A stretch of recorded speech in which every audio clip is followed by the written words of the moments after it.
अस्सलाम वालेकुम dear viewers, मैं Waheed Wazir. Welcome to my YouTube channel. तो हमने क्लास 5th जनरल साइंस का जो फर्स्ट चैप्टर है वो स्टार्ट किया हुआ है।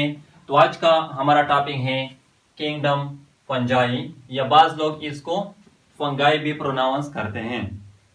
5 किंगडम सिस्टम का ये थर्ड किंगडम है।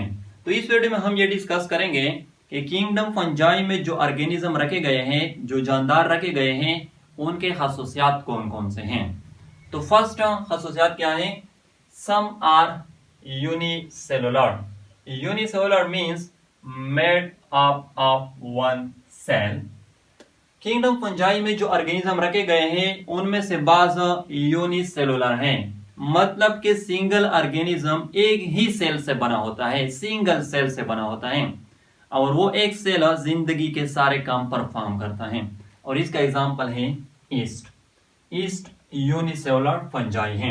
आप लोगों के बुक में यह भी कहा गया है कि ईस्ट माइक्रोस्कोपिक फंजाई है। तो माइक्रोस्कोपिक का मतलब यह है कि इसको देखने के लिए हम माइक्रोस्कोप इस्तेमाल करेंगे। जाहिर सी बात है ये यूनिसेलुलर है, और यूनिसेलुलर ऑर्गेनिज्म इंतहाई छोटे होते हैं, तो उसको हम देख नहीं सकते, तो उसको देखने के लिए हम माइक्रोस्कोप इस्तेमाल करेंगे। ठीक है। Some are multicellular. Multicellular means made up of many cells. बाज ऑर्गेनिज्म मल्टीसेलुलर है, यानी किंगडम फंजाई में जो ऑर्गेनिज्म रखे गए हैं उनमें से बाज मल्टीसेलुलर हैं। मल्टीसेलुलर का मतलब कि सिंगल ऑर्गेनिज्म एक से ज्यादा सेल से बना होता है, मेनी सेल से बना होता है। और इसका एग्जांपल है मशरूम। मशरूम मल्टीसेलुलर फंजाई है। याद रखे बाज जो है वो यूनिसेलुलर है और बाज मल्टीसेलुलर है, लेकिन ज्यादातर जो है वो मल्टीसेलुलर है। सिर्फ ये जो ईस्ट है ये यूनिसेलुलर है, और ये एमसीक्यूज भी हैं। एमसीक्यू यहां पर यूनि का मतलब है वन, सेलुलर का मतलब है सेल, यहां पर मल्टी का मतलब है many. Many means more than one, एक से ज्यादा, और सेलुलर का मतलब है सेल। ठीक है। Fungi are heterotroph. Heterotroph means can not make their own food. देखो दो तरह के ऑर्गेनिज्म होते हैं, बास ऑटोट्रॉफ होते हैं और बास हेटरोट्रॉफ होते हैं। ऑटोट्रॉफ ऑर्गेनिज्म होते हैं जो अपने लिए खुद खुराक तैयार करते हैं फोटोसिंथेसिस प्रोसेस के जरिए, जैसे कि प्लांट्स, वो क्या है, वो ऑटोट्रॉफ हैं। हेटरोट्रॉफ ऑर्गेनिज्म होते हैं जो अपने लिए खुद खुराक तैयार नहीं कर सकते, वो दूसरे जानदारों से खुराक हासिल करते हैं। तो फंजाई भी हेटरोट्रॉफ हैं, मतलब कि ये भी अपने लिए खुद खुराक तैयार नहीं कर सकते, ये दूसरे जानदारों से खुराक हासिल करते हैं। रीजन क्या है? रीजन ये है कि इनमें क्लोरोफिल मौजूद नहीं है।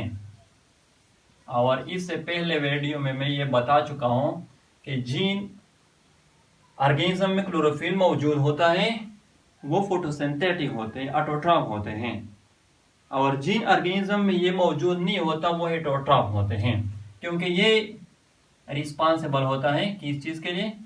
फोटोसिंथेसिस प्रोसेस के लिए। ये ग्रीन पिगमेंट है, ग्रीन पिगमेंट। प्लांट के जो लीव्स होते हैं वो ग्रीन होते हैं, तो वो इस क्लोरोफिल की वजह से। ठीक है। अब ये जो फंजाई है ये हेटरोट्रॉफ है, लेकिन हेटरोट्रॉफ में भी बाज सेप्रोफाइट्स हैं और बाज पैरासाइट्स हैं। Saprophyte means obtain food from dead bodies of plants and animals.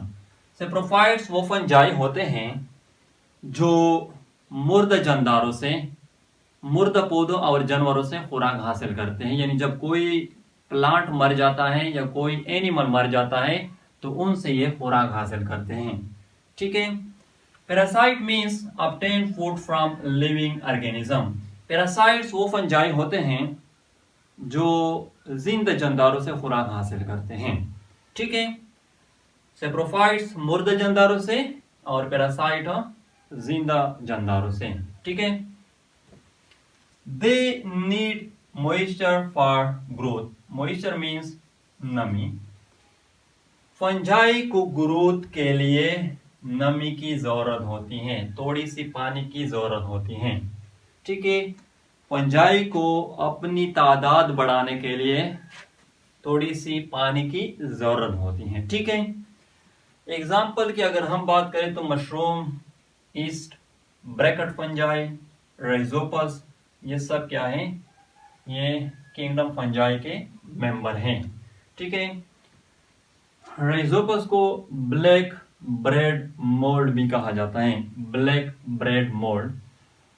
ये कहां पर ग्रो होता है मैं आप लोगों को बताता हूं। जब हम घरों में गीली रोटी रख लेते हैं तो उस पर ये ग्रो हो जाता है। ठीक है, उस पर ये ग्रो हो जाता है, आप लोगों ने देखा होगा।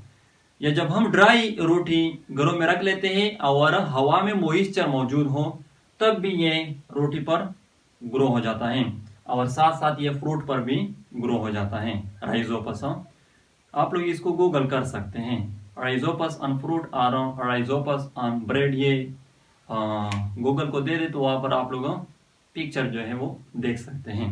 ठीक है। मशरूम की अगर हम बात करें तो याद रखें बाज मशरूम जो है वो ईडेबल है। ईडेबल का मतलब कि उसको हम खा सकते हैं, वो सेव होते हैं। लेकिन याद रखें बाज जो है वो पॉइजनस होते हैं, टॉक्सिक होते हैं, जहरीले होते हैं। ठीक है। So this lecture was about kingdom fungi. I hope आप लोगों को वीडियो अच्छी लगी होगी। Thank you.